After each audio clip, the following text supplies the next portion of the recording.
Wise.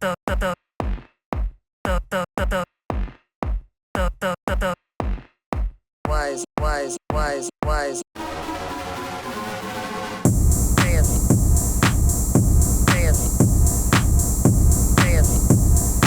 Wise.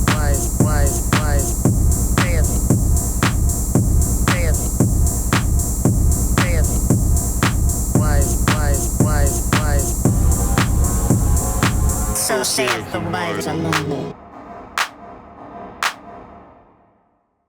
Welcome back to Mages and Murderdads, the only show in space dedicated to the Baldur's Gate franchise. I'm Cameron, and I play Ticklevar, the Sorcerer. And I'm Balthazar the Barbarian, played by Danny. Wow, I'm changing up our qualifiers at the top. I saw that in space this time because I guess there will come a point in the far future where like the only evidence that human beings ever existed is going to be some like weird background radiation of mages and murder. It'll be like all these golden records that I've pressed, and I'm flinging out into space one by one. I'm spending a huge amount of Patreon dollars getting these on the space shuttle. That's actually a good idea. Do you think so? That's the long game. You think that's a good idea? Yeah, because like... You heard it here first, folks. This is what Danny thinks is a good idea. Yeah, I agree with you. I think that, because, I think that a lot of Vulcans might like this show. You think they're real? Well, where do you think they came from? Out of all... Someone could just make that up. No. Pointy ears? What, could you imagine thinking a creature with pointy ears exists? No emotions, but one guy has emotions? Yeah. It's impossible. No, out of all of the fictional aliens, what do you think is the most likely to be real? Xenomorphs. Yeah. Yeah, just a biological weapon. You read my mind. Species, yeah. Historical Jesus is real, and he was an alien, and he developed a device to kill us all. Could you, but I'm taking a step back. I saw somebody in the Discord talking about Githyanki recently, and how their depiction in this game is basically just Klingons. I don't think that's true. Well, I think it's interesting because there are certainly Klingon aspects to Githyanki, but what's wild is like the lore is so much closer to like Romulans and Vulcans. Yeah, the only thing related between those things is that they're mean. Sure, they're depicted as certainly a martial culture that is like kind of super brutal. We're going to get into that in the episode after this. So I shouldn't burn Githpod. You're burning Githpod. Mm-hmm. What's the primary rule of podcasting? The first and second rule: never burn Githpod. Never burn Githpod. You could burn any kind of pod other than Githpod. I think it's like if we abstract what a Vulcan is out big enough, then I guess they're Vulcans. But I guess like warfaring alien is like insufficient to me. Yeah, you're right. They're closer to a Romulan. Mm-hmm. And I don't even like that show. You hate half of all fiction. Yeah. That's right. You're a scary movie guy. That's 100% it. Mm-hmm. In the what's that creature's name? That Dr. Faustus made a deal with. Okay. Satan. Yeah. Whatever, he's got a real name, but Lucifer. Satan. Lucifer. No, he has like a real name, but he offers you a deal. Star Trek or Scary Movie. Mm-hmm. I'm choosing Scary Movie every time. I think you know what you're getting. You want to do a quick Star Trek or Scary Movie? Yeah, let's do it. Paddington 2. Scary Movie. Lord of the Rings, The Fellowship of the Ring. Star Trek. Mulholland Drive. Scary Movie. In the Mood for Love. Star Trek. Day of the Dead. Day of the Dead? Day of the Dead. Star Trek. Dawn of the Dead. Scary Movie. Night of the Living Dead. Scary Movie. The Thing. Star Trek. When Harry Met Sally. Scary movie. That's it. That's all. Okay. I got. All right. Good choices. Yeah. That all seemed right to me. I'm pretty happy. It gets messy with the Romero zombie movies. Like, you get really he didn't hitting know both. what he was doing, you know? You're not wrong. That guy didn't know what he was up to. Mm-hmm. What are we talking about? We wanted to start with, we've probably, at this point in the playthrough. Who is we? We, you and me. Me and you and me. We think about the show schedule and what we'd see on the show document. You give me lots of guff for writing all the words. Wow. But I made this show document, and we haven't talked about the dream yet. We haven't talked about like the big dream. That's right. And we got to talk about it because we really need to talk about the dream. Tell me about the dream. Well, the plot rears its ugly head. We heard a little bit of plot last time. We did. We had a dodecahedron flying around. We had a vision of 3 people. A handsome man. We're going to revisit that. We're going to really evaluate. We've got the absolute. Yep. But now we're visited in our dreams by. Wait a minute. He's called a handsome man? Yes. That's funny as hell. And we're going to talk about a lot about it. About like what happened in between the script and casting. Oh, I am scrolling down to see that we do have a full episode dedicated to handsome man. Yeah. I didn't see that originally in the show document. That's great. Yeah. Okay. It's good.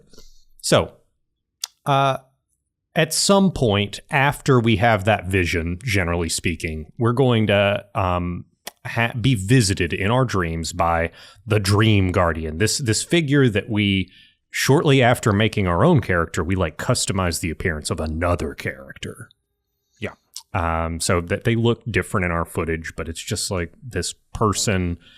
And they say, hey, I'm the person that's been saving you this whole time. I've saved your body. I've saved your mind. The body being, they like telekinetically grabbed us out of the air when we were hurtling out of the Nautiloid. Our mind, because we'd just be turning into an illithid or being told what to do by the absolute, if it were not for this entity. And how early, do we have an idea whether or not this entity is like, I don't know, associated with a particular physical location in this dream? I don't think we get necessarily that information. We might guess We're just in dreamland. We're in dreamland. We don't know if that's connected to any physical item or place right now, but I mean, I'll tell you what it's related to. Yeah. The underground place, the Underdark from Elden Ring. Oh, okay. That's where it is. Mm-hmm. It's the big minotaur shooting like the 7-foot long arrows at you. Yeah. Mm-hmm. Directly into your brain. Choo-choo. But yeah, I guess I don't know if like a lot of information is like actually transmitted in this dream. It's just like, man, I'm keeping you alive, and you need to embrace your inner illithid, and also look at these lights flying around Castle Grayskull floating out there. Isn't that wild? Do you remember that? When I saw a Castle Grayskull floating by? Well, in the dream? It's a giant architectural skull, and I call all giant architectural skulls Castle Grayskull. Yeah. Right. I gotcha. I don't remember that happening in this dream, but I'll say I think I got like every conversation with the Dream Guardian or whatever it's called. Mm-hmm. I think I got them all back to back to back. I don't know why that happened, but I got like 3 all in a run. You just kind of queued up a bunch, and because you can only get 1 per night. Right. Yeah. And I think I just had like, maybe it was for the stuff that we're about to talk about here, right? Like, I think I was in the Underdark, and so I would like have 2 fights and, short rest each time and then long rest. And I think I just like, over the course of like 2 hours of gameplay, got them all in a run. So I can't remember which is which, but yes, at some point here we do see what appears to be a giant skull floating in space covered in crystals, and like people are shooting at it and shit. Yeah, there's light entities. There's photonic beings. struggling. And photonic. And the Dream Guardian's like, boy, it's taken all my energy to fend these entities off. Gotta go. And that's the dream. Goodbye.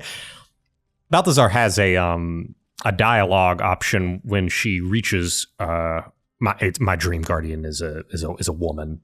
But when the Dream Guardian reaches to pick up Balthazar, I can think about like snapping the arm off or biting it off. And the Dream Guardian's like, you really need to get that under control. Why? I considered that telling me what to do, but I had no agency in this cutscene to do anything about it.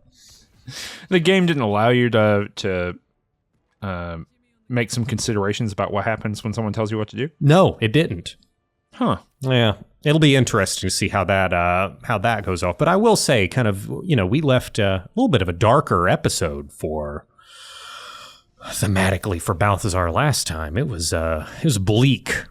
But I will say this: as I was walking around the blood-drenched ground in the Emerald Grove, all life having been removed from it, you know what I didn't hear?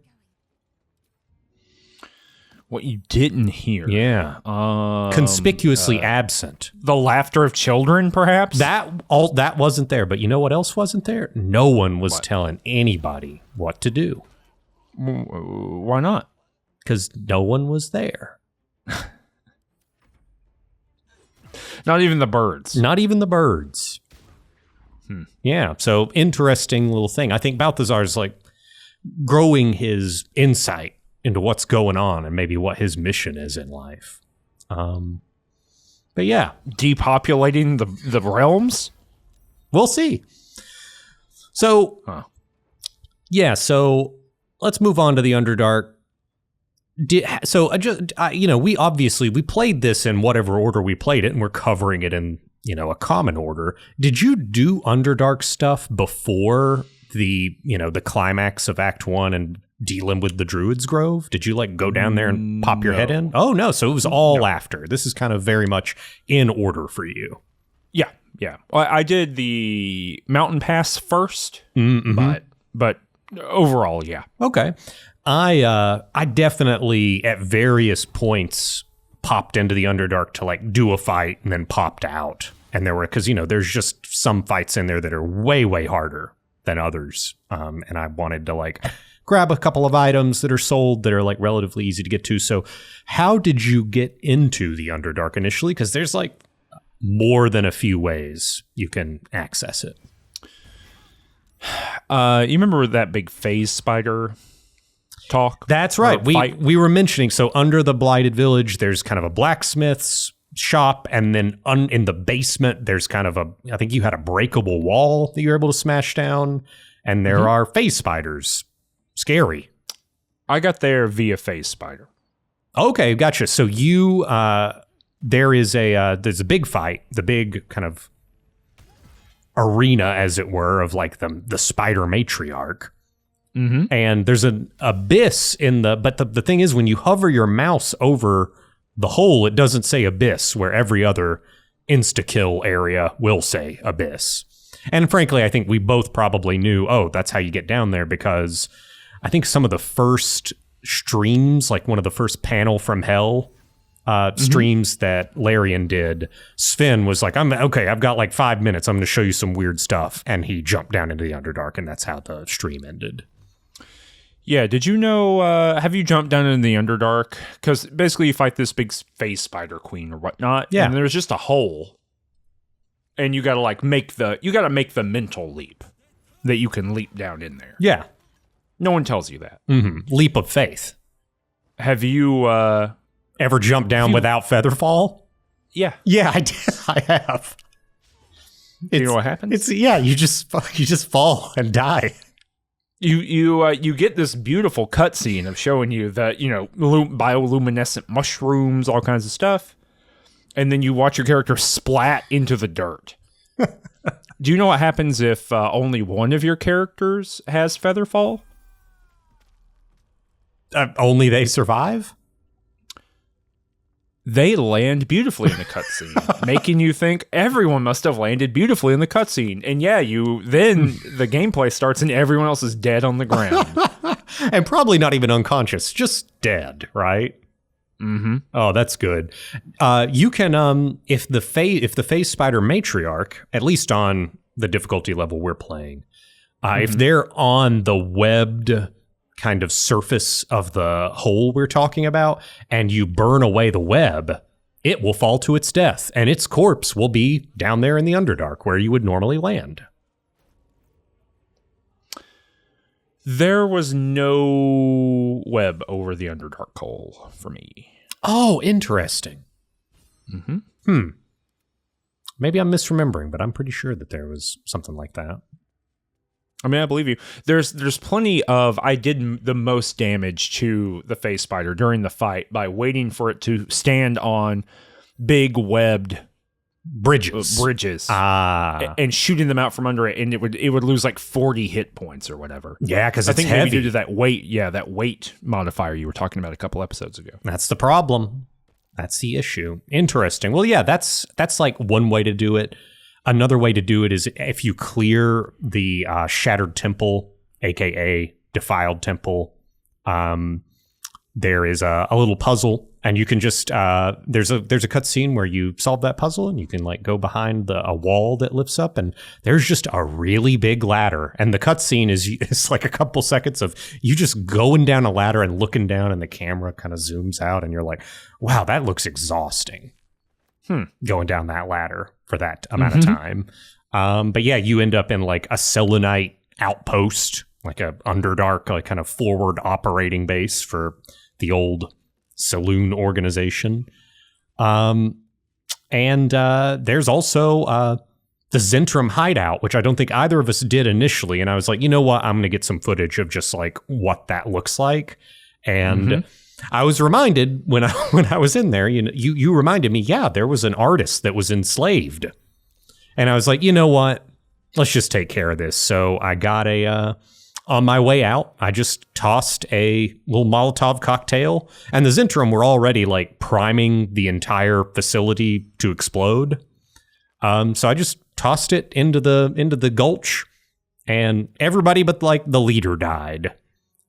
So yeah, I took care of those slavers. Bro, you gulching? I gulched. Now I did totally forget about the painter. He might be dead too. Did he get blown up too? Yeah, I didn't go and check. A little preview. His quest sucks so bad that maybe it's better he's dead. Oh, okay. I think that the mansion, because I've played the game once before. I think the mansion that you resolve his quest in Baldur's Gate is the worst designed thing that I have experienced. In video games? I think maybe ever. In life. I can't. It's like that and Werewolf Island from Tales of the Sword Coast. They're like right up there together for me. Mm-hmm. Dang, that's bad. It's just terrible. Okay, well, I am glad I don't have to deal with that, and I've never dealt with it. I've beaten this game like 2.5 times, and I have not done that quest, so good to know. So yeah, Zentrum hideout, they have like a fake wall that you can walk through, and they just have like a little smuggling operation hideout. I imagine that's the thing, is like in the fiction of the Forgotten Realms, this is not a thing. Like the Underdark is simply too dangerous to use it as a trade route, unless you're like Drow, to be honest. Or you have a deal with the Drow. I think 5th edition has changed some of that. Yeah, and I don't like it. Because I read, I mean, that's fair. It's fair. I don't think you're wrong to feel that. But yeah, it's like back when I was a kid, you read about the Underdark, and it was like, yeah, if you get down in there, we're not talking caves. No. We're talking the Underdark. A hook horror is going to catch your scent from 2 miles away. Yes. It's going to strip the flesh from your bones with a pack of dudes. And that's good. That's like the good end of what can happen to you. Oh, absolutely. Everyone down there is a slave-taking group. Yes. Everybody. Even the good guys. Everyone's a slaver. They might turn you into a fucking flesh golem or some shit.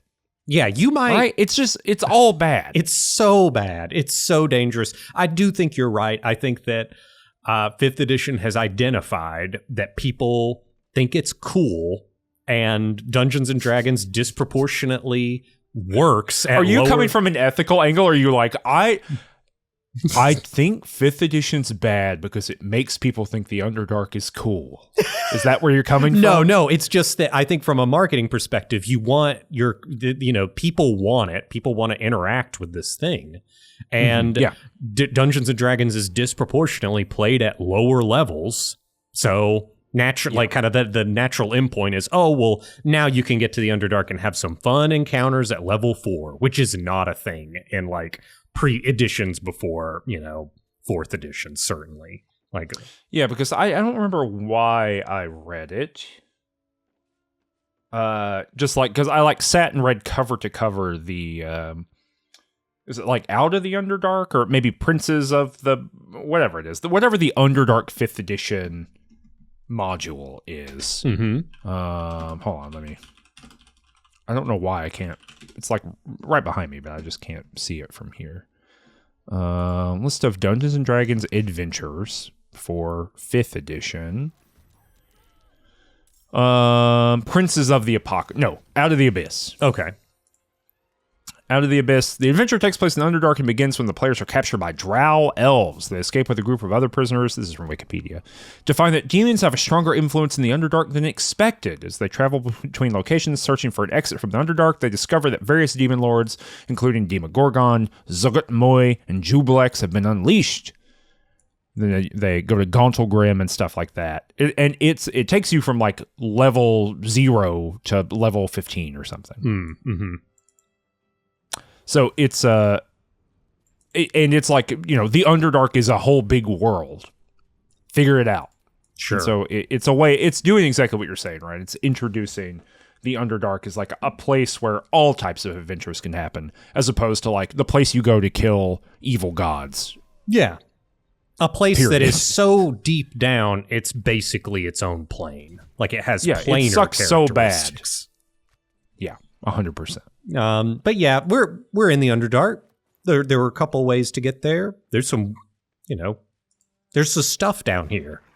It's stuff. And I like the location a lot more. There are so many places in the Underdark because of all the verticality in the level design, where you can get on a hill, like after you drop down from the Whispering Caverns, from underneath that blacksmith, the area you land is kind of higher than a lot of the other places in the Underdark, and you can like move the camera around and be like, oh wow, there's a Myconid village. I can see like some docks down there. There's like a weird tower. Here's like some weird temple thing. It looks really neat. That is not something that you can do at all in the wilderness, kind of where we just were. Can I give you a counterpoint? Yeah. I'm fighting with the camera constantly. That's also, this is the place where the camera truly just breaks. Yes. I can't imagine playing this on with a PS5 controller. Can you? I mean, I regularly have to double click on my character's icon to like get the camera back to the appropriate Z level, because I think what happens is sometimes when you go under like an archway, and you'll see this in Baldur's Gate, like proper in Act 3, when there's a lot of like multi-level buildings, the camera will just kind of lose track of where it's supposed to be. And the only way I've found to like get it back, you can't manually get your way back. You have to like say, camera, please focus on this character, and it'll kind of like fix there. But no, you're right. There's some Z fighting happening. No question. Yeah, I feel like I'm just like having to wrestle it constantly. Mm-hmm. And I'm not a wrestling guy. No, you're a wrestling That's on guy. me. We've established. With an R. Mm-hmm. Man, I can't believe The Undertaker became a winged horror. What do you want? That's what the storyline is. I know. Look, I feel like I'm really showing my teeth here. I'm old-fashioned. I want my dangerous 3rd edition Underdark. Right. I want my pre-winged Undertaker. Yeah. But hey, we're all living in the world we're living in, I guess. So yeah, what The world moved on, bro. it did. Get with the times. What's fun down here? Fungus people are fun. The Myconids, yeah. They're good. I always like a Myconid. What do you think on this take of Myconid? Because I feel like we both read like the very first. Oh gosh, what was that? Paths of what was the Dark Elf trilogy? Yeah. There's no Myconids in that. Which one has the Myconids and the Svirfneblin? There's Svirfneblin. I don't think any Drizzt Do'Urden novel up through like novel 12, which is why I stopped reading like last year. I don't think any have Myconids. I think you've invented a Myconid plank. That's entirely possible. Well, how did you? Yeah, there's a lot of Svirfneblin. You're right on that. Yeah, but how does this compare? They cut his hands off and he replaced it with a hammer. With a hammer. Pick. Yes. And that's fucking cool. How did this compare with kind of like your imagination? The Belwar something's his name. He like bangs them together and they power up. Yes. That shit's cool.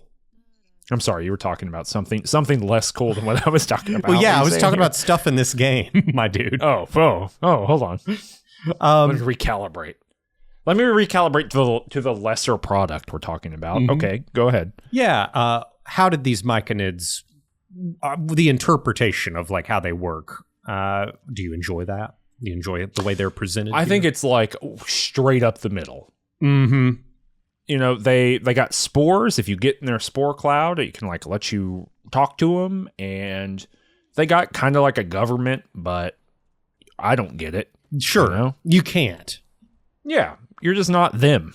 I think it's fine. I think it's good.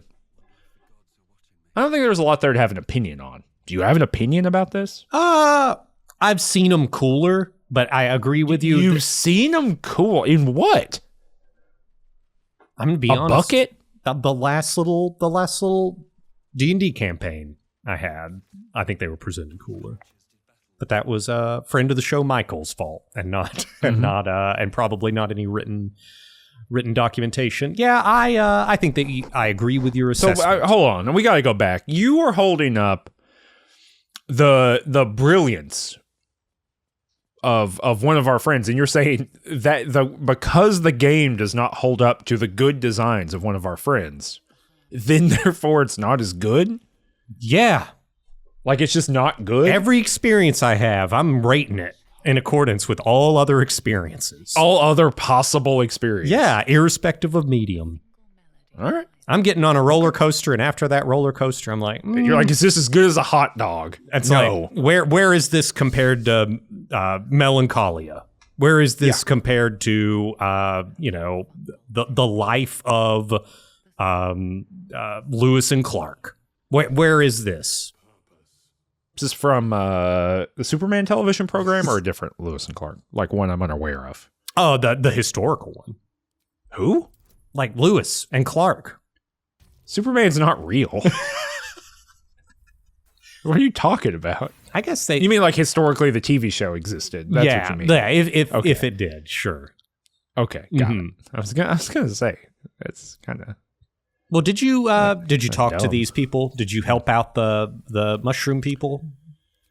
Yeah, I helped them out. They had a couple issues running around. Mm-hmm. And I'm trying to think of what those were. Well, the first one was there is a gnome that has taken refuge in the circle. And that gnome is an escaped slave, which this is consonant with a lot of the themes we were talking about of old school Underdark. There's still a lot of slavery going on. Yep. And they have taken refuge, and they've fled the Duergar. And the Duergar are hunting that gnome. And also the Duergar are just like in conflict with the Myconids. And so the sovereign, the head Myconid person, tasked me with getting rid of the Duergar that are like down by the underground beach. Did I have that? I guess I had this happen, yeah. Yeah. Probably. You definitely had to deal with the Duergar at one point or another. It's definitely not a thing that is required. You do not have to fight them, but I fought them, and I bet you did too. I think that I just I was like a rude dude with attitude, you know? Mm-hmm. And so I think maybe I just rolled around and killed these people before anyone asked me to. Oh, that is a thing that happens, yeah. I think that might have been what happened here. Now, I do think that the first time they see you, you get an opportunity to talk to their head guy. Mm-hmm. And the Sovereign. Yeah, well, no, one of the Duergar. Oh, yes. And he tells you that he's looking for his boss's boots. Yep. That's the whole damn reason they're waging war against the Myconid, is that that escaped gnome has boss's boots. Yeah, you ever like made a huge mistake? Just a monumental error. It's like being like, oh, I'm losing tic-tac-toe. Let me turn around here and begin to live my life like that. Uh-oh, a train is coming toward me. Mm-hmm. I'm strapped to the tracks because I lost that game of tic-tac-toe. Yeah. It's that level of like, uh-oh, the thing I did is incommensurate to the thing that's coming at me. Yeah. Because that dude got kicked off 2 levels of scaffolding. It's a lot of scaffolding. I like that. I like that boss area. The main dude's a necromancer, and there's a lot of like dead Duergar and gnomes around. And if you don't take where they came from, if you don't take care of him quick, he will animate all of them, and they're all like zombies chasing you around. So yeah, it's good. He's a priority target. That's a fun little fight. I'm able to give the gnome like an antidote that I find on that guy. But that's fun. There's also like another guy that was interested in the Duergar that wasn't the Sovereign. It was this guy named Glut. Did you talk to Glut? I did. The Duergar he's like a big Myconid. Yeah, but short. And yeah. He's a hoss. Yeah. And he the basically Duergar came and they're like, hey, I've heard some Myconids have these boots I'm looking for. I'm on a Myconid hunt, and they just wipe them out. Yeah. They killed his whole deal. Yeah, so he was a Sovereign, just like the Sovereign that we talked to earlier, but his circle is gone. Yeah. Which bummer. You can have him accompany you to the beach. And like, did he fight with you? Did you like have him with the fighter? No, you probably didn't because you did. His movement speed sucks shit. He like was not involved in the fight. Really, yeah, that's a problem. Unfortunately. But he did help. Mm-hmm. He contributed morally. Sure. And unfortunate, so we killed these Duergar and it was like not a problem. Yeah. Like we took it out. It's pretty fun. I think I agree with you. I think it's a cool little arena. It feels like a battle arena that was designed for a different fight because it's kind of scaffolding on 3 or kind of on 2 sides. You know, imagine kind of a circle and like at the 270 degree mark and at the 90 degree mark, there's scaffolding on both sides with a thing in the middle. Yeah. And, you have a circle in your head, and the whole fight basically takes place on one scaffolding side. This does not feel like what was initially designed to be. You know, I bet if you put a couple of Duergar with crossbows on the other side, though, this fight is probably. They were just like, this is too hard. Yeah. I mean, I'm sure. And maybe in the higher difficulties, do they change numbers or do they just change stats? I've worked my way through an honor run.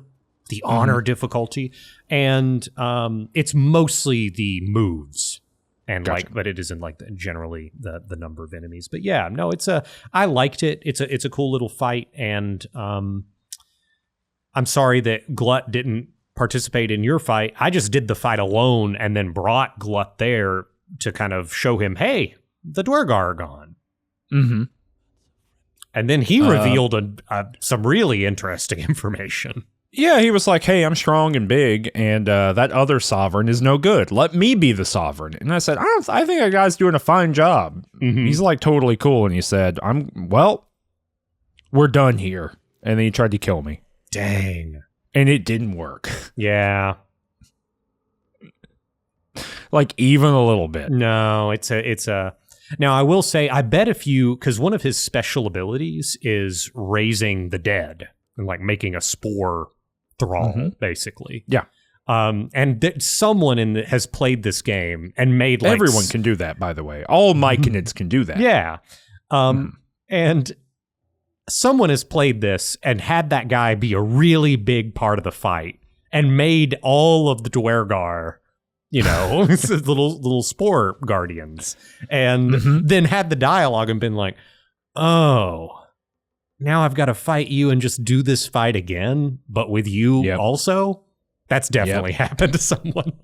Oh, 100%. 1,000 billion%. I said sure. Let's go take down the Sovereign. Really? Yeah. Well, did it work? It did. I didn't have to kill all the Myconids. It seems like it's very compartmentalized, the leadership role. So all I had to do was kill the Sovereign, and then Glut just took over immediately, and everything was good. Huh. Yeah. But I still everything's A-okay, no problem. But I still turned in the quest with the Sovereign. I wanted to double dip, right? So I kill the Duergar, go back to the Sovereign, and be like, hey, I took care of your Duergar problem. Sovereign was like, cool. And then you were like, oh, by the way, I got this other guy. Cool. And then I was like, hey, Glut, you want to go down to the beach? I took care of the Duergar. Glut's like, well, let me verify. I show him. He's like, well, how you want to kill the Sovereign? I'm like, well, yeah, I've already got my quest done with him. Jesus. Yeah. Well, you did it. Yeah. What's the? I haven't done this on either of my playthroughs. What's the change here? Nothing. Really? No. He just takes over and everyone's totally cool? And everybody's cool. Everybody stays there. The merchants are still there. Huh. Yeah. You talk to a dwarf in there? The lady? Yeah. Who wants you to find her husband? Kinda. I don't know how I feel about this whole deal. Well, I'm be interested to see how you resolved it, because I resolved it in. I'm gonna probably even. Well, I resolved it how the DJ revolves it. I'll tell you that. Okay, tell me. No, so she's like, hey, my husband's missing. We look for herbs and whatnot. If you see him, let me know. I go down. He's in the middle of a big explosive mushroom patch. Yeah. I go into turn-based mode. I zoot my way all the way over to him. I say, hey, let's go. He takes a scroll from me. He misty steps out. And he's kind of scrambled a little bit, it feels like. He maybe had a mushroom that, wiggled his old noodle, something like that.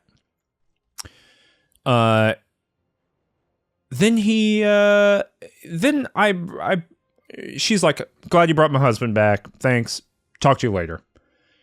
I find out she's trying to look for these things called noble stalks or something like that. They are mushrooms that fetch a high price in Baldur's Gate. They're cure-all. Incontinence. Yeah, because erectile dysfunction. Baldness. Pointy ears. All of that stuff. Yeah. Right. And I was like, oh, well, if you find these things, I bet you could cure your husband. And she's like, no, he's a domestic abuser. And beat me for a human lifetime before he lost his mind. And I thought, that seems... And then that was kind of it. She's like, if you see any of these mushrooms, let me know. And then I got an item. Did you get an item? Yeah. It's like gloves of beating the shit out of people. Oh, it was just so the reward is these gloves that I wore them the whole playthrough because they add plus 1d4 to throwing. Yes. I didn't make the connection between her lore and that. I mean, on accident or whatever, right? But the kind of procedural mechanism now that you've brought it up, here, I can't not think about it. Right. It is. Yeah, you're right. It increases thrown weapon damage, right? Or throwing damage, period. And yeah, it's the gloves that he is wearing to throw shit at her and beat her, right? It's his gloves. That made him good at domestic abuse. I don't want to think of it that way, but like in terms of the itemization, why this reward here, right? I really sat with it I was like, I can't think of a reason why this here, because they're herbalists. They gather things, right? Like there's nothing that makes sense with the story that's given to us right here. I mean, it could just be truly decoupled, right? Yeah. You know, it could have been like an axe of demon slaying, and maybe that's what happened here. It's just a random item. But the 5% connection is so disturbing to me. Yeah. Right? And I can't let it go. Well, I really don't like it. And that's why she would get rid of it, is like to get it out of here, right? Well, I've got some more information on this quest. Please. Did you do the next bit? I did. So there is... I never found any more noble stock, so I couldn't do it. There is noble stock not too far away from where he was, but in order to get it, it's kind of impossible to both gather it and get out of there without things blowing up. So you have to commit to going into turn-based mode, grabbing it, and you're going to trigger an explosion. You're going to take some amount of damage, but then like in the last second, you'll be able, like in the next turn, get away. Because, or you could like do what he did and like Misty step out. Well, that's the thing. The noble stock is in a place where it is not possible to grab it without something exploding, at least in my experience. And the kind of the interesting thing is, the explosion comes from a lit torch in one corner, and all of these plants actually only produce a gas.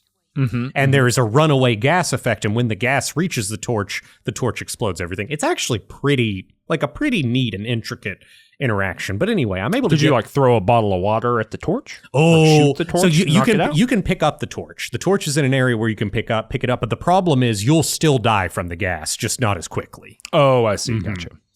So anyway, I'm able to get in my previous playthrough. I just like blew it all up and then went and gathered his corpse. So like I haven't, I've perfect execution, zero execution. I've not attempted anything in between. Yeah. So I grabbed the noble stock, and you can, in my first playthrough, I gave it to her and got some money. And she was like, not that grateful. It was very much like, yeah, I'm entitled to this. I've been waiting on it forever. This is my thing. And she's, all constantly very like verbally abusive to her husband. Yes, she's roasting his ass constantly. And again, he seems like someone who is like undergone severe brain damage. Correct. That is the read. I figured some kind of traumatic brain injury. Yeah. So I thought maybe he was just like inhaling too many spores. It's a little ambiguous. Yeah. So here's the thing. Noble stock, it's this cure-all, right? So instead of the first time, and also because I'm a naughty lad on this playthrough, right? So I'm trying to like lean into that and get all the content that I didn't get first time, and like all the content I know that Centrist Ticklevar is not going to get. So I gave the noble stock to the husband. Yeah, and I said, "Eat this." Yeah, he gets all of his faculties back. And she is so angry. She's like, I can't believe you've done this. He starts bossing her around immediately. Really? Yeah. Does he not know that he's like undergone? No, he is 100% aware, and he is 100% aware of the abuse that she's heaped on him. Oh, right. Yeah. From her perspective, retribution. Correct. Got it. Now, I'm going to go ahead and, because there's no way I'm going to remember this interaction in 20 hours, right? So I'm going to go ahead and tell you, it is one line that how this quest ends. In Act 3, you will meet the wife again. And she will be... Because they got a shop in Baldur's Gate. Correct. I do not meet the husband. I'm sure there was a shop, but I did not go into every building in Act 3. So I meet the wife just kind of on her own. And she thanks me. She says... Basically, the upshot was she was in a place where she was never able to let go of the trauma that he inflicted on her. And she acknowledges she became a worse person in her retribution. And that by curing him, it actually allowed her to let go and separate from him. So I think a really interesting inversion of like the interesting or not, I'm not sure, but something that I'm remarking on is like the traditional Baldur's Gate twist is you try to do something good, but oops, it was bad. Yeah. Oh, yeah. Rarely do you get you try to do something bad and naughty, and actually someone comes back and tells you, you know what, that was actually good. That's how you know the people that made these games, they're experts on the Baldur's Gate franchise. Truly. That's how you know. They know the formula, and now they're doing some experimentation with it. Right. Mm-hmm. But yeah, that's how that resolved. There's some other notes. You talk to these. You talk to that. Oh gosh, this hobgoblin. Hobgoblin. Yeah, in the Myconid village. No, I don't think so. Oh, you know what? I didn't. I was actually looking for these guys, and I must have just missed it because it's the League of Thinking Fellas or something, right? Well, yeah, it's Blurg. Yeah, that's and right. Omelum. Omelum. Yeah, the Society of Brilliance. I think. What are they called? Society of what? Brilliance. Brilliance. That's right. Mm-hmm. That's what I said. The Thinking Fellas. Yeah, you didn't see them. I did their whole quest line my first playthrough, and I was looking for them. I knew they were somewhere down here, and I must have just walked right by them. Yeah, they're just in an alcove. You can you can miss it. It's missable. But so Omelum's kind of interesting. He's a mind flayer. And he is a liberated mind flayer. He is kind of like separated himself from the collective, as it were. Mm-hmm. Mind flayers are a little bit like, because Baldur's Gate is a Star Trek and not a scary movie, mind flayers are a little Borg. There's a little bit of Borg going on. Mm-hmm. And so he was able to separate from the collective and the elder brain, and for a while he was in a symbiotic relationship with a lich because the lich had no need for the brains of his kind of undead hordes. So Omelum was snacking on those, and then ultimately he found academia and he found his place in the world. This is a common story. Tale as old as time. I tell him about my little bug brain, and he's like, "Whoa, that's wild!" And he kind of like does a Vulcan mind meld with me, and he says, "Oh wow, there's some powerful magic that's preventing its removal. Like, so there's like an additional enchantment. It's like regular Illithid bug, but then regular Illithid bug with buff. Somebody's buffed this bug." Oh my God. Yeah. Someone's casting Bless on this bug. Correct. And I say, well, can you remove it? And he's like, well, not in the current state, but there's some kind of plants. There's some local flora that you can collect. And I might be able to make some medicine that would allow me to kind of like dampen the bug buff to remove bug. Mm-hmm. And that is the hook to go to the Arcane Tower. I think this might have been one of your least favorite quests last playthrough. No, I think I went and did the Arcane Tower as well again, and it's just bad. Mm-hmm. I think let me damn with faint praise. It's mid. It's like not complicated enough to feel rewarding to have done it, and it's just arduous enough to take more time than it feels like it should. I do love the robot you fight, though. Yeah, you don't have to fight the robot. Well, I like to fight the robot. Yeah. So this is I'm going to fight a robot every damn time. It's true. Yeah. This tower, I will say this, it has a very Gygaxian design because there are like just magically operated turrets that are really annoying in the tower. Yeah. They are on until you get to the basement and kind of like fire up the magic furnace. I have no idea why that would turn them off. So the logic there doesn't 100% connect, but the Gygaxian portion is like, if I were a wizard designing a tower, I would not like make it easy to turn off my turrets. And you do have to. Yeah, this is like a real wizard's tower. It's a real wizard's tower. Including just like not being completed. Yeah, Wizard got bored. Yeah. Moved on. Different, different fixation. But yeah, multiple levels. There's a particular level with the plant samples that you're looking for. And you can, at the top, you have like these automata. And if you read all of the poetry in the tower, you know the lines of poetry or you know these lines of poetry. You don't necessarily know what they do. But one of them is like, it ends with the automata giving you a hug. Which is interesting. Another one. You gotta like pay attention to the lore because it's a play. It's not even poetry. Oh, that's correct. Yeah. It's just like a play in verse. And one of the lines just like has the automata go over to a table and drop a ring. And if you get that ring and you use it and you're wearing it, you can access the basement, which has some like wizard loot in it. Huh. Yeah, I totally missed the basement on like my first playthrough. And in fact, my second playthrough. It is like you have to read the ring description, and the ring is like it's the ring that has the spell daylight on it. And it specifically says, it illuminates the way to the basement. Got it. Yeah. So Arcane Tower, I will say the halberd, like the electricity halberd that the robot has, is pretty cool. I'm wielding it now. Even though Karlach's wielding it. Even though you're not an automata? You don't have to be an automata to wield the automata's axe. Well, if you aren't an automata, there's a chance to stun yourself. I'm not.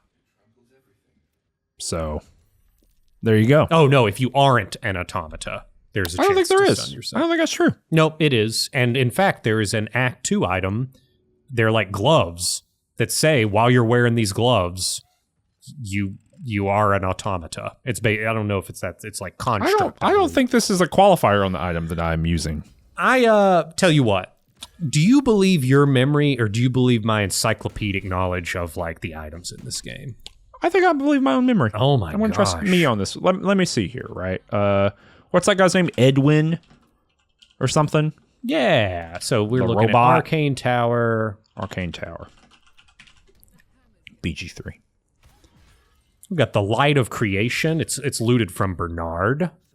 Yeah, that's his name, right? Yeah, and the holder of this item gains Overcharge, chance to stun the wielder unless it's a construct. Huh. Maybe I'm not using this then. You might not be using the Light of Creation. The Light of Creation. I just think I was. The Light of Creation is dope because it has plus 1d6 lightning damage, just extra. Yeah. No, I think I am using this. Yeah, well, I mean, it's not a huge chance, but it's a chance to stun, which stun sucks.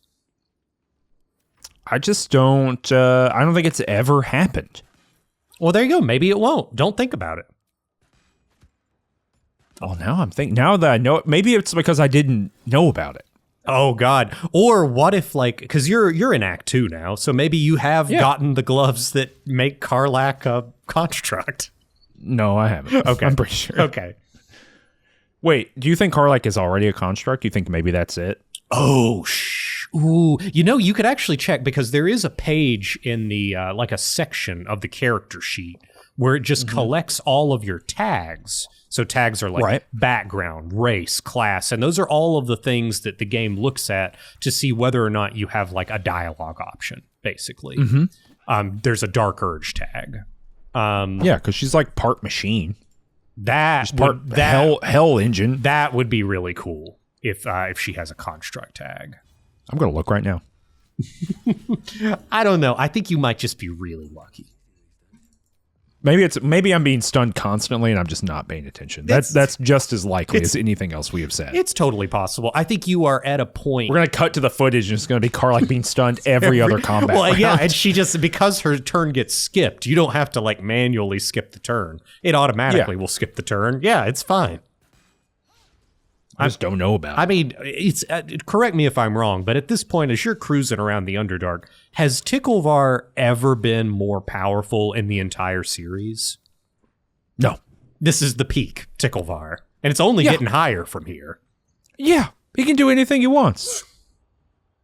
I'm happy for you. Yeah. You know what's not in this game? As far as I can tell? Yeah. What? Melf's minute meteors. Oh. They're not in here. I don't think they're in 5th edition.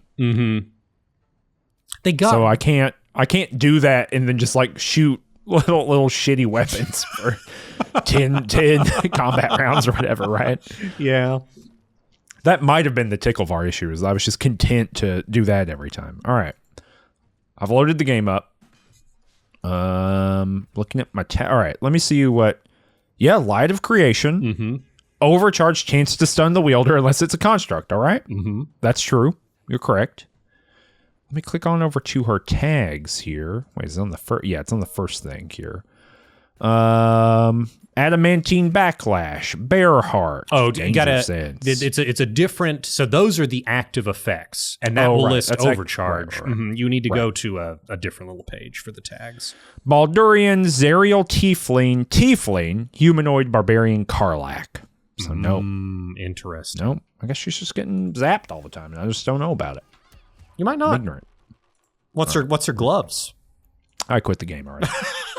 Yeah, that's fine. I got what I was there for. Mm-hmm. But now I'm done. What else? There's a really great fight that can be, for some people, the very first fight they get into in the Underdark. If you come to the I can't Underdark, believe that, by the way. If you come to the Underdark via the Shattered Temple, which is kind of like a pretty natural progression. It's like, oh yeah, I have these big, pretty climactic fights against like the three leaders of the little goblins. And then there's a hidden way. Oh my gosh, down to the Underdark. I think it's kind of the only place where anyone suggests there is a way down into the Underdark too, right? Like I think it's the only place that someone has been like, yeah, underneath the temple is a way down into the Underdark. Yeah, even Halcyon specifically says that. Yeah. So you can get down there, and if you just hug left, so you're like, you start in that little outpost, and there's a window that you can jump out of, and you hug left, which, like, I think about the first time I played this game, was the natural thing I wanted to do, because you complete every dungeon like you do a maze, and you hug left. I hug left. Touch the wall with your hand, and eventually you'll get out. Well, also going right, like I saw a giant minotaur just get absolutely destroyed with like by a laser turret. Yeah. So I went the other way, the way that wasn't the laser turret. The way that laser turret works, by the way, in my first playthrough, I was like, oh, you can turn it off because you can like touch this little thing that opens the gate. And I was like, of course opening the gate turns the turret off. It doesn't, by the way. So I just walked out in front of it and was immediately killed by my own supposedly friendly laser turret. That's why I did my previous game. That's not your laser turret. You didn't build that. It's not. But yeah, if you hug left, you are going to see a bunch of stone, people. Are they statues? They're not statues. They're statues now. And get a little cutscene of a spectator. What I would just say, yeah, it's a beholder. Yeah, baby beholder. Baby, it's like, I guess we're saying. It's not a beholder because maybe it doesn't have enough eye tentacles. What is the threshold? I think it's only got 4, right? Yeah. I think it's the difference between a spectator and a beholder. Mm-hmm. I'm gonna look. Spectator versus beholder. What's the difference? Here's a Reddit thread from the DM Academy. Mm-hmm. Spectators are a type of beholderkin. Let's see here. Let's see what we got. I'm looking for spectator. They're from a different plane of existence. Mm-hmm. A spectator is an extraplanar beholderkin with 4 eye stalks. Yes, as opposed to 8. So there you go. That's the difference. But now you know. Still the same level of intelligence, I imagine. I don't know. Yeah, because beholders are they're sneaky. Yeah, they can like run a crime syndicate. Yes. Yeah, they're good at it. They can do tax fraud. Oh yeah, they invented tax. They help you do tax fraud. Ah, yeah. That's like their deal. Mm-hmm. They're lawful neutral if it matters to you. Their first appearance is in The Secret of Bone Hill. Secret of Bone Hill is a cool adventure. Were they the secret? Was it the Spectator? I don't know. I've read through that adventure before, but I can't tell you one way or the other. I just remember the really cool cover art. Ah, yeah. it's got like a devil lady, like a lady in like a devil wizard. She's like electrocuting the shit out of a guy. Do you know what I'm talking about? I do. I have the vivid memory. It's great. Yeah. Anyway, but yeah, so you got to fight this thing. Yeah, it's a Spectator, and it's like first round of combat. It reanimates or like stone to fleshes one of the statues and charms it. But yeah, this fight truly, if you like pop into this before level 5 and your extra attack, it's still hard. It can be quite difficult. I think you really need that extra attack to kind of make this work. This definitely required, just because of the kind of CC abilities, the save or suck stuff that it can throw out. I definitely had to load and reload a couple of times to kind of figure this out. I really wanted to see if I could like get it out of Invis, but I don't think it like exists until you trigger the cutscene. No, like, it doesn't. Yeah, because I tried to like, I'll throw a Molotov cocktail and see if I can like get it to appear in order to maybe get a sneak attack round. Could never get a sneak attack round on it. Very cool fight. Did you talk to any of these drow that it animates? Yeah, they're pretty cool. They were like having a disagreement with somebody. They had a wizard. There's like a wizard and a thief. They got like a full party. Yeah. And the wizard was animated and then charmed. And then I broke that charm somehow. Maybe I just hit it really hard. Yeah, it could have broke concentration. Yeah. And so then it started fighting the beholder for me. And then the beholder like obliterated it with like a laser. Oh. But it did resurrect another one, like the thief, and he was like around afterward. He like kind of gave me the rundown. They were like having a fight about something, and I think they were talking about Grimforge. Yeah, I think that they were trying. It's like two wizards having a disagreement. That very classic drow stuff, right? Wizards hoarding secrets, etc. etc. But yeah, they. I think it was kind of one of those things where they were supposed to meet and exchange information about the nature and location of a adamantine forge, Grimforge. Now, I already knew about Grimforge because when you clear out the Duergar, the Myconid like lets you go loot a stockpile, and there's a dead drow in there, and there is a book called The Mating Habits of Flumps. Yep.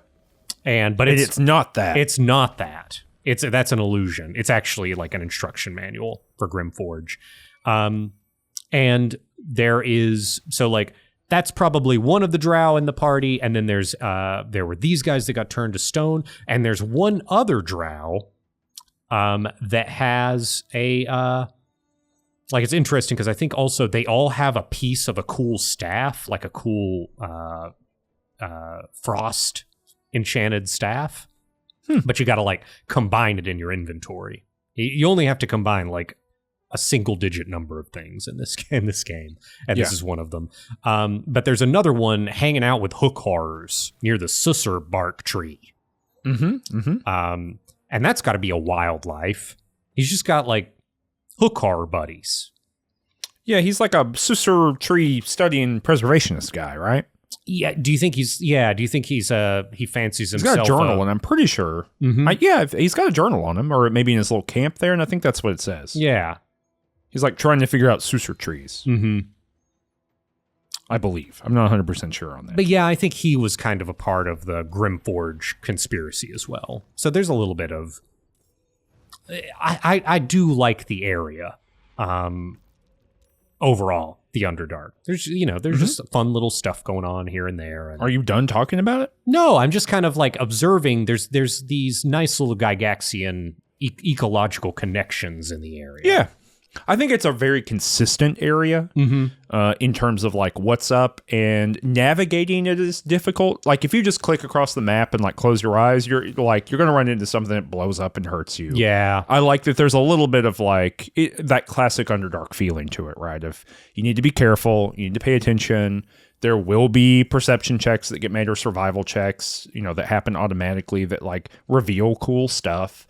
It feels like it's an area that that rewards you for paying attention to the gaps between things that you're doing. Yes. Which is important because that is not what Act 1 generally feels like. No. It feels like a bunch of hot spots on a map that is generally not a thing worth really paying attention to. Speaking of the gaps between things, did you make your way to the Festering Cove?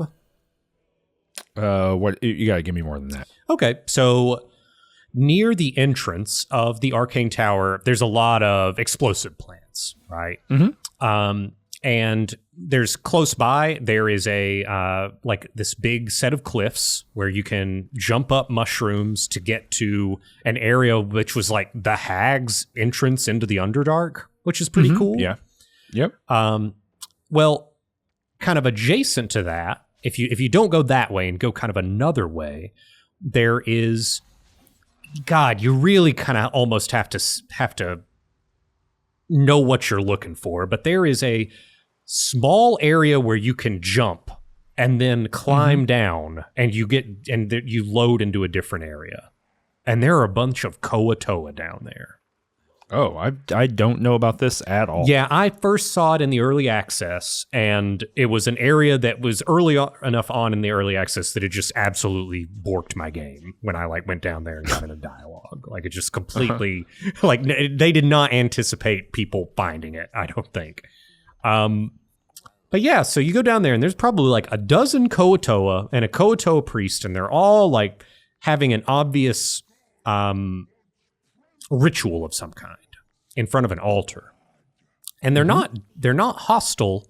When you talk to the average worshiper, not hostile at all, but when you get close to the altar, a cutscene plays, and there's kind of like it kind of gives the player a little bit of context. It's like, oh, these are Koatoa. They are, the Mind Flayers enslaved them in the past, which is like half the species in the Underdark have like a history of thraldom under Mind Flayers.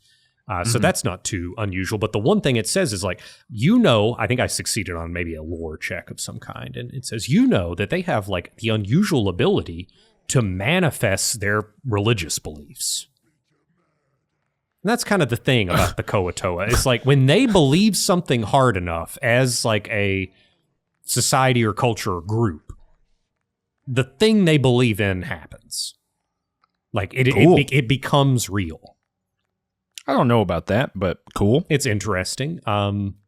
So the cutscene continues, and a bloody figure emerges from the altar. Now, what is very clearly, because we've just fought red caps, right? This is a red cap that is invisible but covered in blood, invisible blood. Right? Not invisible blood, but it is covered in visible blood. Blood. So, and it calls itself Bual, the god of murder. Spelled Booal. Yeah. Bual. Bual. Yeah. And so the Kotor are like, oh, you will make a fantastic sacrifice for Bual. And there are a lot of ways you can navigate this. Like, if you are really smart or persuasive, you can try to convince the Koatoa that they're getting tricked, right? That this is not actually Bual, this is a red cap that is like siphoning their energy for its gain. But Balthazar says, well, I wouldn't make that great of a sacrifice. And then he points over to Will that I've brought in just when I loaded into this area. And I say, Will might make one, though. And Will's like, hold on. I have not been adventuring with you at all. I've just been hanging out in camp. You said you needed me. I popped out. I'm here now. And now I'm becoming a sacrifice to Bual? And now you're going to sacrifice me to some fake god? No. So he goes hostile. I kill him in one round. To who? Bual? To me. No, just me. It's a 1v1 situation. All the Koatoa and Bual are watching. And I kill Will, and Bual grants me a boon. And he says, oh, well, as long as the Koatoa are here, this is kind of like, hey, don't kill my worshippers. As long as the Koatoa are here, you have this ability. And the ability is I now have advantage against any target that is bleeding.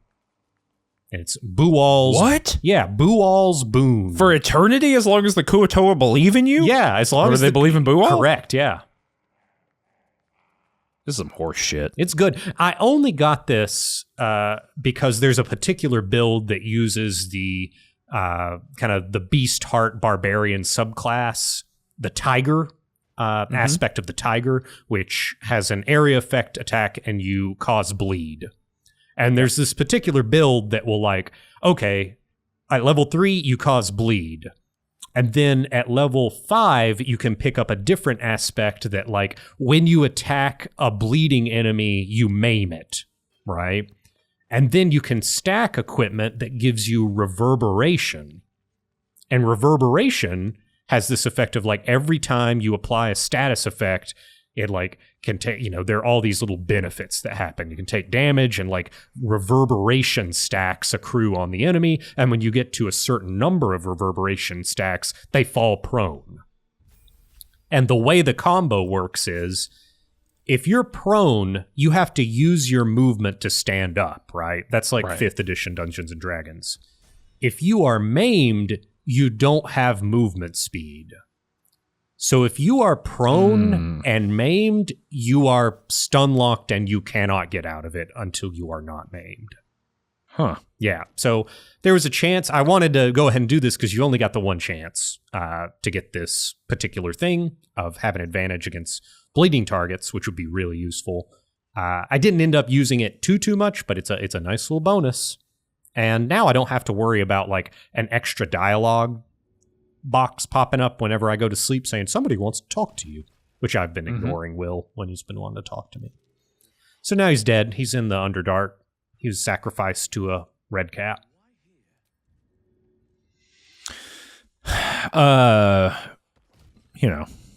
Bad way to go. Ultimately. It's not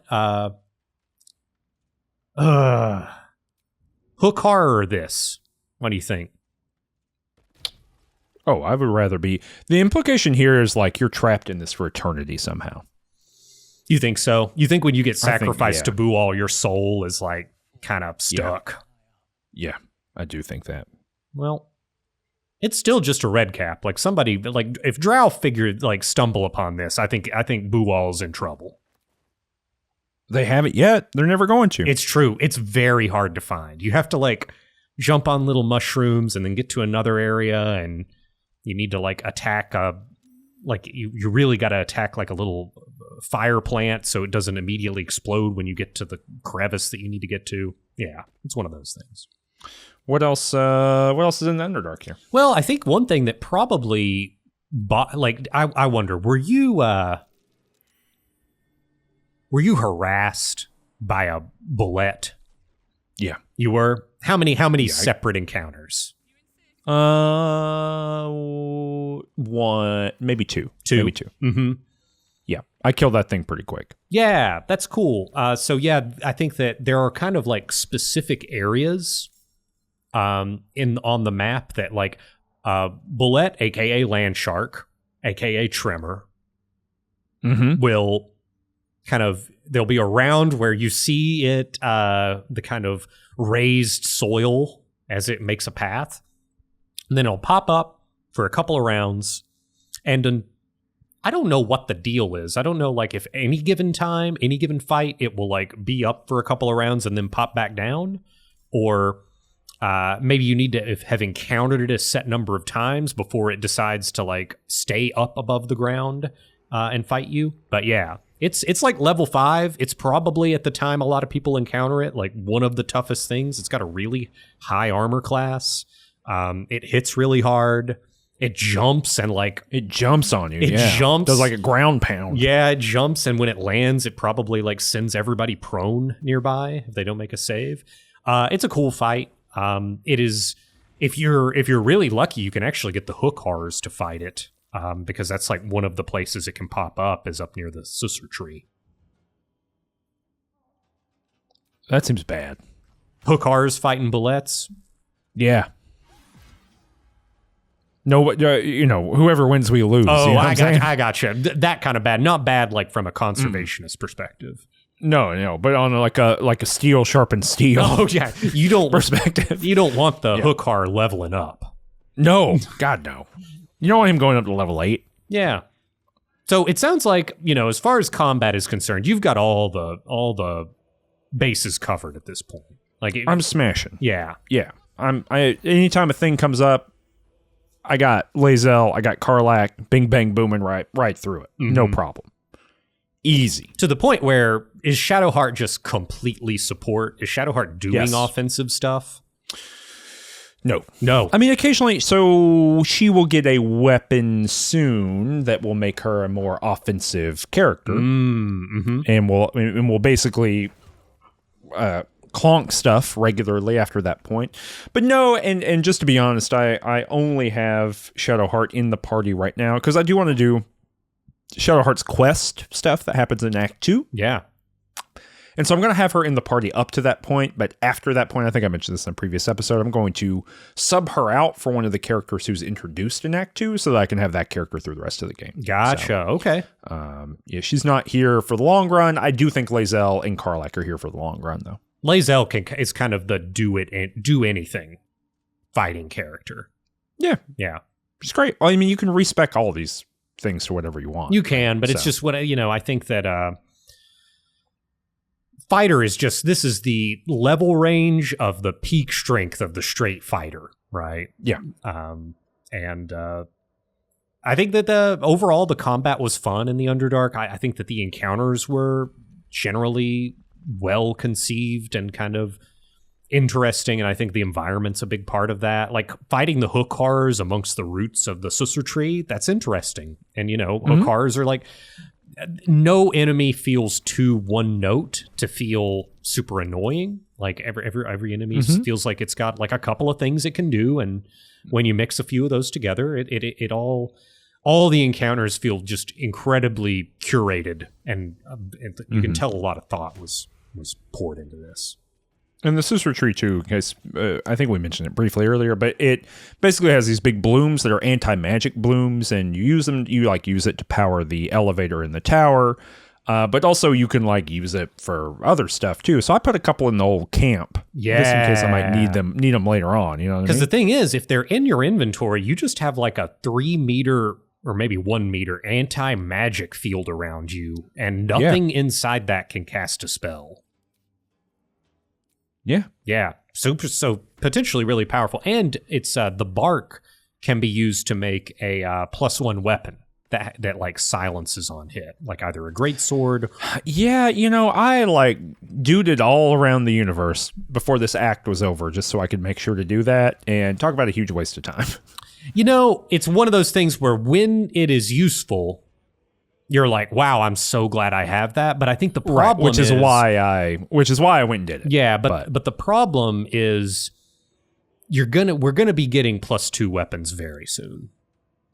I think I've got a +2 weapon. Yeah, and I think that the +1 weapon that silences is gonna get left behind quite quickly, but I'm at this point. I'll run some numbers next time so we can talk about it, because it actually does start to matter for the Grimforge stuff. Yeah. But for Lae'zel currently, I think by the time I was doing the Underdark, I have a Githyanki Greatsword.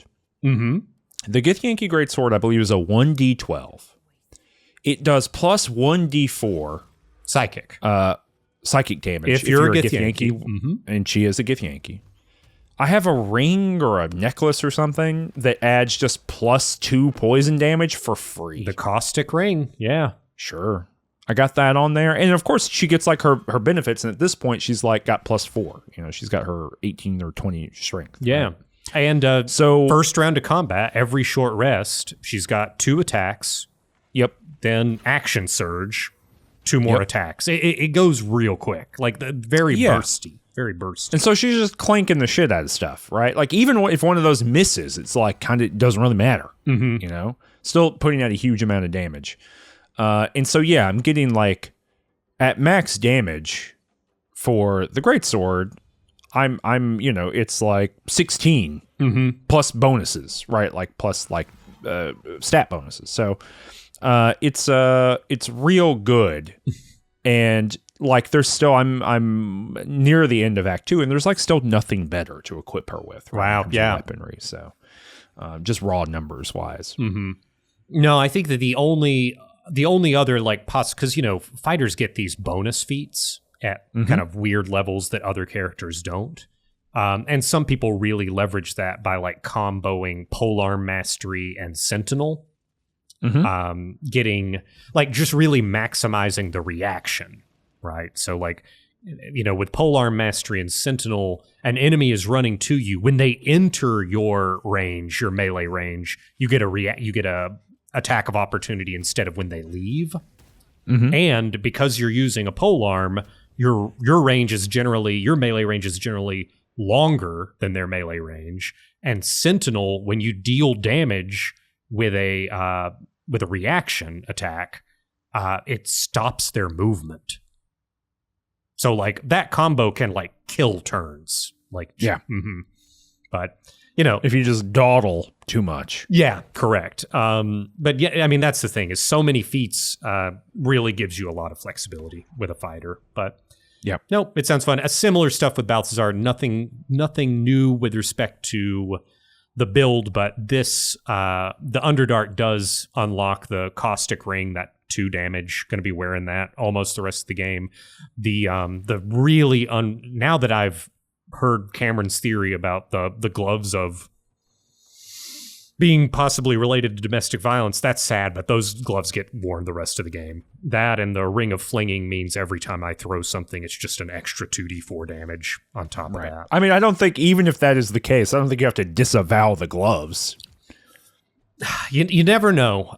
Somebody in the comments... I hate to break it to you about what all these swords and javelins have been up to in their time before Balthazar got his hands on them. No, they were all good.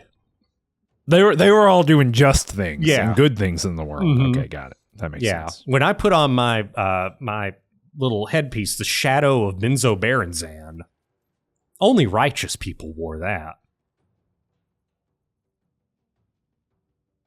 Powerful. Well, yeah, so it's wild. We've got 1 episode left of Act 1 content. Wait, are we not talking about the Grimforge at some point? Grimforge is next episode. So next episode is going to be the ways in which you can get to Act 2. And there's kind of the way that I have organized the episode. We're doing cover both. I'm sorry. I just didn't have it pulled up. Yeah, so we're going to be covering the 2 ways, which the one way is via the Grimforge, which is an area attached to the Underdark here. And the other way is the Mountain Pass is just there's so not a lot of stuff there that I'm just kind of grouping that in with the Githyanki Kresh. But yeah. Kresh does not have a lot going on. Yeah, there's not a lot of stuff going on the other way, so that's kind of how we divided it up. So yeah, next episode we're going to be talking about the ways you can get to Act 2, and it seems like we both did both ways. So we'll have plenty to talk about in Grimforge and the Githyanki Kresh, including one little encounter that we didn't discuss, and I kind of wanted to wait until we were on the way to the Mountain Pass, because there's a group of Githyanki. We'll probably talk about that at the very top of next episode. Yeah. Cool. I've got a feeling I know how that went for you, based on the weapon you were saying Lae'zel is using. Yeah. Yeah. I learned a lot about Githyanki religion. And you know what I'm going to do? I'm going to bust in, before we record the next one, I'm going to bust into the Planescape box set that I got here. I'm going to read about 5th edition Githyanki. Okay. So I have more to say. Because currently my knowledge of Githyanki is, it's more of a question, which I asked in a previous episode about eggs and breasts. Oh, yeah. I thought it was... It's kind of the extent of my knowledge about what can change the nature of a Gith. That's right. So I'm going to figure that out. Good. Before next recording. It'll be an academic episode. That's right. Well, it sounds like that's it. It is. Ciao.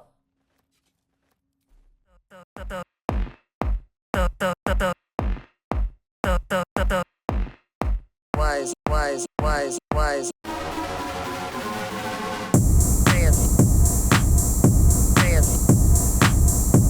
Fancy. Wise.